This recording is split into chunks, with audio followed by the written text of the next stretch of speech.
સુરત શહેરના વિસ્તારમાં સામાજિક તત્વોના આતંકની ઘટના સામે આવી છે। સગરાપુરા પોલીસ ચોકીની બહાર જ હાર્ડવેરના વેપારી પર ચપ્પુ વડે હુમલો કરવામાં આવ્યો તો આ હુમલામાં વેપારીને પગના ભાગે ગંભીર ઈજાઓ પહોંચી છે। પોલીસે ગુંડાની ધરપકડ કરી છે।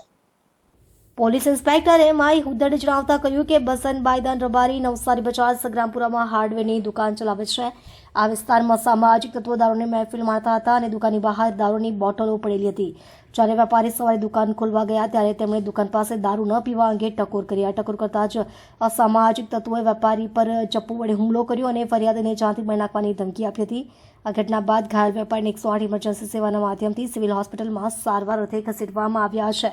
વેપારીએ પોલીસમાં ફરિયાદ નોંધાવી અસામાજિક તત્વો સામે કડક કાર્યવાહીની માંગ કરી છે। પોલીસે ત્વરિત કાર્યવાહી કરતા ઘટનાને અંજામ આપી ફરાર થયેલા આરોપી રાહુલ તેજા સોલંકીની ધરપકડ કરી લીધી છે। ઉલ્લેખનીય છે કે નવસારી બજાર સગરામપુરામાં અસામાજિક તત્વોનો રોજનો આતંક જોવા મળી રહ્યો છે, જેના કારણે આ વિસ્તારના વેપારીઓ અને નાગરિકોમાં ભયનો માહોલ છે।